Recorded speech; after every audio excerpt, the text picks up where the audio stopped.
Assalamualaikum warahmatullahi wabarakatuh. Selamat datang di channel Arini Kimia Smart. Hari ini kita akan melanjutkan pembelajaran materi redoks dan elektrokimia yang merupakan bahasan untuk kelas 12 pada semester ganjil.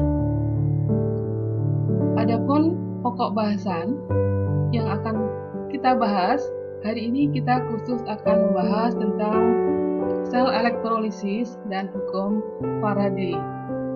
Apa yang disebut dengan sel elektrolisis dan bagaimana hukum Faraday berlaku? Silakan simak video pembelajaran berikut. Pada pembelajaran sebelumnya, kita sudah membahas tentang sel volta. Sel volta merupakan salah satu sel elektrokimia. Jadi sel elektrokimia terbagi atas dua. Yang pertama adalah sel volta, disebut juga dengan sel galvani, dan yang kedua adalah sel elektrolisis. Apa yang membedakan keduanya? Pada sel volta terjadi perubahan energi kimia berubah menjadi energi listrik. Sebaliknya, pada sel elektrolisis terjadi perubahan dari energi listrik menjadi energi kimia. Pada sel volta, reaksinya berlangsung secara spontan, sedangkan pada sel elektrolisis berlangsung tidak spontan. Yang menjadi perbedaan sangat mendasar di sini adalah pada sel volta, elektroda negatifnya disebut dengan anoda dan elektroda positif disebut dengan katoda. Sedang pada sel elektrolisis sebaliknya, elektroda negatif disebut dengan katoda dan elektroda positif disebut dengan anoda. Demikian tadi perbedaan antara sel volta dan sel elektrolisis. Selanjutnya kita lanjutkan membahas khusus tentang sel elektrolisis.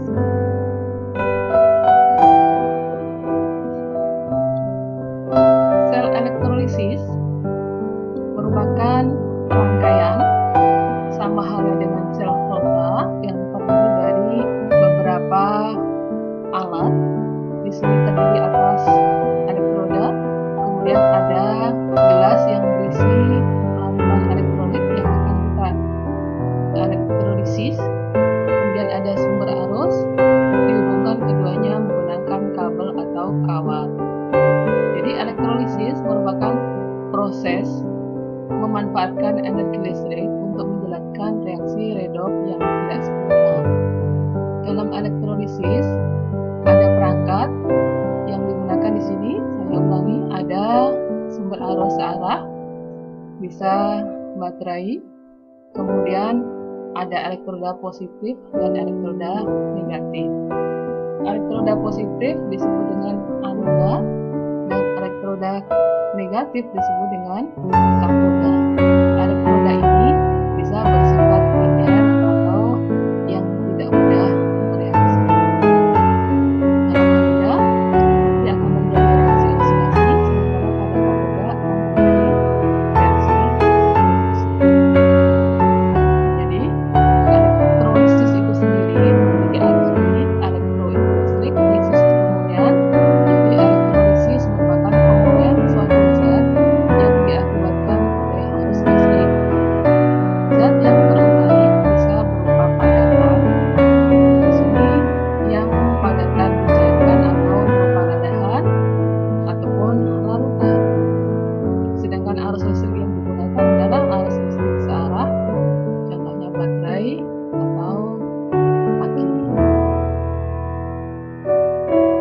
Tempat berlangsungnya reaksi yang berupa gelas tadi dicelupkan sama halnya pada sel volta, ada yang disebut dengan elektroda, yaitu anoda dan katoda, di mana anoda terjadi reaksi oksidasi, sementara katoda terjadi reaksi reduksi.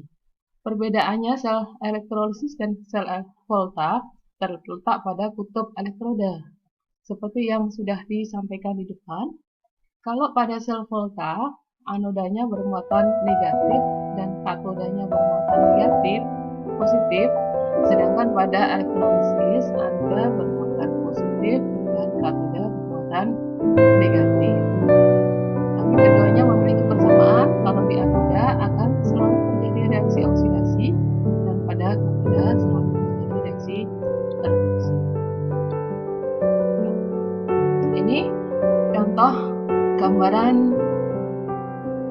elektrolisis larutan Ki. Jadi pada elektrolisis anoda dihubungkan dengan kutub positif. Jadi anoda ini dihubungkan dengan kutub positif ke sumber arus listrik, sedangkan katodanya dihubungkan dengan kutub negatif. Oleh karena itu, pada sel elektrolisis anoda akan terjadi reaksi oksidasi dan katoda terjadi reaksi reduksi.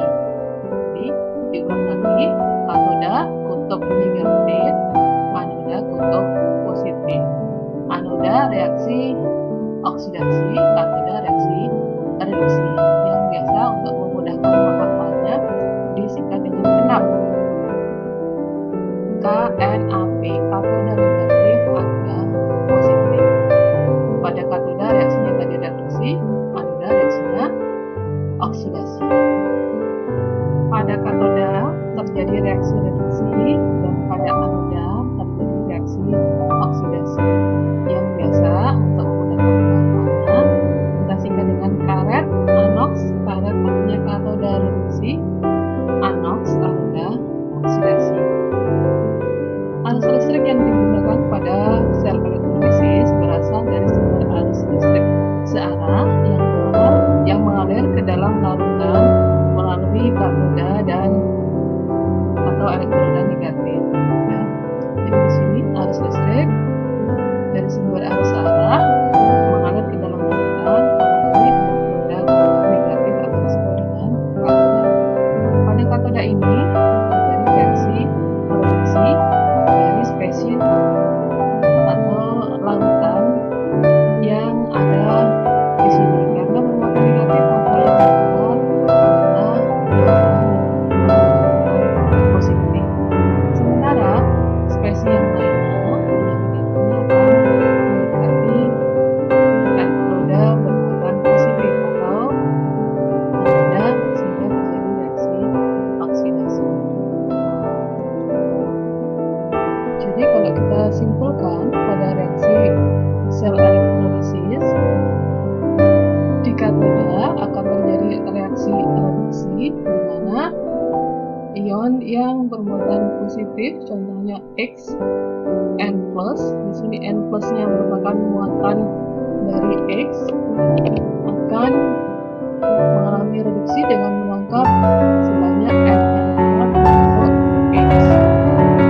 Sedangkan di anoda terjadi reaksi oksidasi.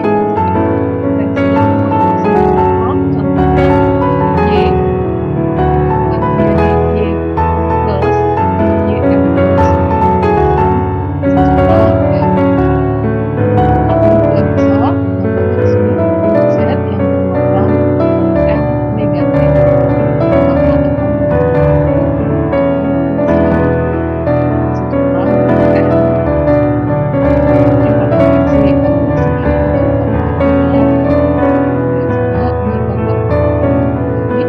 sebelum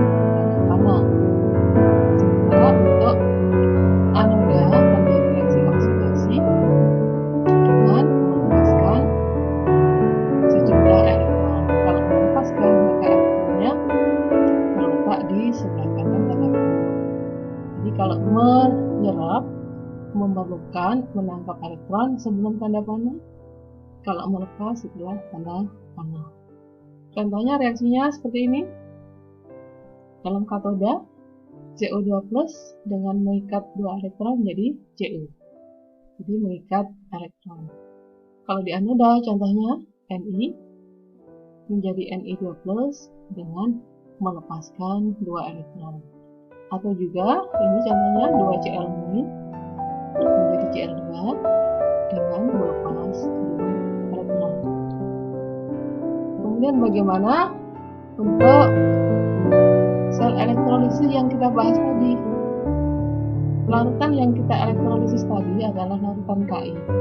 Jadi pada elektrolisis larutan Ki terdapat beberapa spesies, antara lain karena Ki dalam larutan mengion menjadi ion K+ dan ion imin, dan dalam larutan itu mengandung pelarut yaitu air H2O. Jadi ada 3 komponen spesies K+, imin, dan H2O. Ion imin negatif, karena ini negatif maka akan mendekati elektroda positif, yaitu anoda, ya, sehingga terjadi reaksi oksidasi. Pada elektroda negatif, katoda harusnya yang mendekat adalah ion positif, yaitu K+. Karena ion K+ adalah ion dari kalium yang merupakan anggota golongan 1A, merupakan unsur organ yang sangat reaktif dan cenderung mengalami oksidasi, maka yang akan mengalami reduksi pada katoda di sini adalah air. Selengkapnya reaksinya bisa dituliskan seperti ini. Jadi pada anoda reaksinya imin yang mendekat tadi, 2 imin akan berubah menjadi I2 dengan melepaskan 2 elektron. Sementara di katoda reaksi reduksi yang harusnya tadi K+, karena K+ merupakan negatif cenderung mengalami oksidasi, sebagai gantinya adalah air. Air mengikat 2 elektron menjadi gas hidrogen dan 2 O.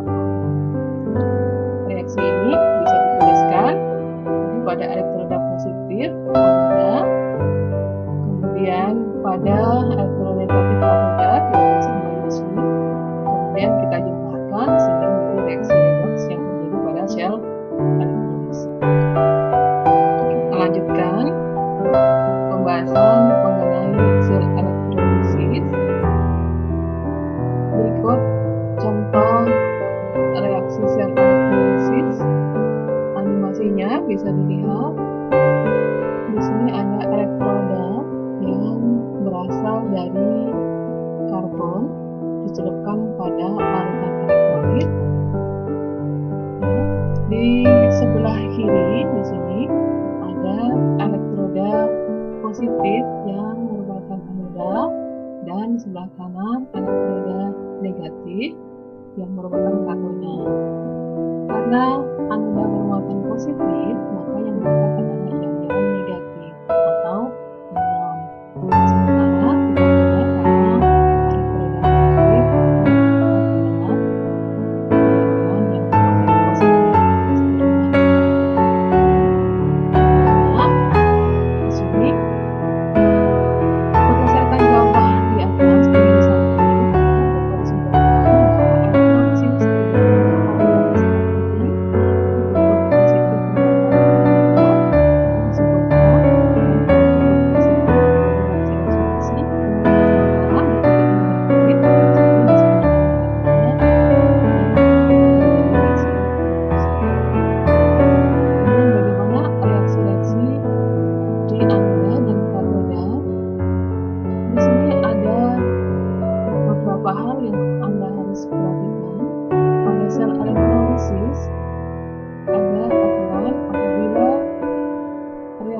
tersebut terjadi pada anoda dan menggunakan elektroda iner atau elektroda yang tidak mudah bereaksi, contohnya grafit dan platina, maka yang terjadi di anoda tersebut reaksinya, karena anoda bermuatan positif, maka yang mendekat adalah ion-ion negatif.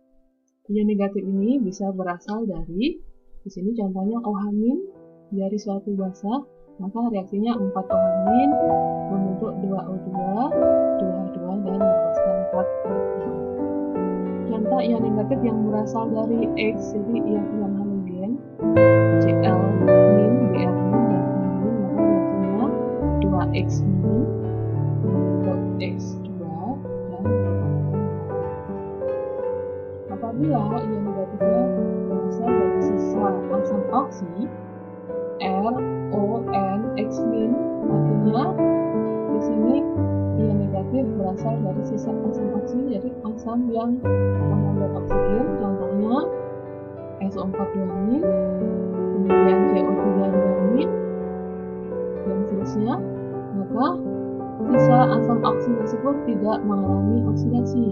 Yang teroksidasi adalah larutnya, yaitu air teroksidasi menjadi oksigen 4 dan melepaskan elektron. Apabila elektrodanya bukan berasal dari logam lain, maka logam lain itu yang akan mengalami oksidasi. Contohnya logam misalnya L membentuk Ln+, jadi menggunakan positif karena logam, maka akan melepaskan sejumlah N elektron. Sedangkan pada reaksi di katoda, hasil reaksi di elektroda negatif, karena elektroda negatif maka yang mendapat adalah ion-ion positif. Di sini ion positifnya bisa berasal dari H+, yang berasal dari asa, maka reaksinya 2H+ dari asa dengan mengikat 2 elektron menjadi elektron. Kemudian ion positif yang lain bisa berasal dari logam-logam golongan 1A alkali, golongan 2A alkali, dan golongan 3. Yang tereduksi untuk logam-logam golongan 1A, 2A, dan 3A karena logam aktif maka tidak mengalami reduksi. Sebagai gantinya yang mengalami reduksi adalah H2O, ya, larutnya. Jadi airnya tereduksi mengikat elektron menjadi H2 dan 2OH. Ion positif yang lain bisa berasal dari logam lain, ya, yang merupakan logam yang tidak reaktif, maka logam itu akan mengalami reduksi dengan mengikat elektron menjadi logam, ya. Berikutnya di sini kita akan bahas tentang hukum Faraday yang kaitannya dengan sel elektrolisis. Pada sel elektrolisis tadi, di katoda akan terjadi reaksi. Pada saat terjadi reaksi, biasanya di situ akan dihasilkan zat yang bisa berupa gas atau berupa nyata. Kemudian jumlah zat yang dihasilkan di elektroda, baik di katoda dan anoda, bisa dihitung, ya, dengan hukum Faraday. Menurut hukum Faraday, yang pertama adalah jumlah zat yang dihasilkan di elektroda pada peristiwa elektrolisis akan sebanding dengan jumlah massa listrik yang dialirkan selama proses elektrolisis berlangsung. Secara umum, jumlah massa zat yang dihasilkan di kedua elektroda tersebut dikatakan adalah sebagai berikut: M merupakan massa, sedangkan AR per N dikatakan P dikalikan T dibagi 9,1500, di mana M adalah massa yang dihasilkan, AR adalah massa atom relatifnya, kemudian N ini adalah jumlah elektron yang dilepaskan atau yang diikat, kemudian I adalah kuat arusnya dalam satuan ampere, T waktu yang digunakan dalam satuan detik sekon, dan 9.500 itu yang merupakan konversi 1 Faraday sama dengan 9.500 Coulomb. Untuk hukum Faraday kedua, di sini apabila elektrolisis itu dilakukan secara paralel, ya, maka massa ekivalen suatu ion logam yang merupakan perbandingan massa atom relatif dengan massa ionnya, ini bil AR, ya, AR dibagi N. Jadi jika ke dalam larutan Ag plus, Cu plus, Cr3 plus dialirkan muatan listrik. Jadi di sini di elektrolisis secara paralel, jadi ada 3 ion, maka massa yang diperoleh atau yang diindahkan dengan jumlah listrik yang sama bisa ditentukan dengan perbandingan massa Ag dibagi atau dibanding massa Cu dibanding massa Cr, nanti akan sama dengan HR dari Ag dibagi dengan N ini adalah muatan Ag plus 1, kemudian dibanding HRCU dibagi 2 dibanding HRCl bagi 3. Ini merupakan contoh rumus untuk menentukan massa zat yang diperoleh pada elektroda bila elektrolisis dilakukan secara paralel. Terakhir, ini saya sampaikan beberapa contoh penggunaan elektrolisis dalam kehidupan sehari-hari. Ini contoh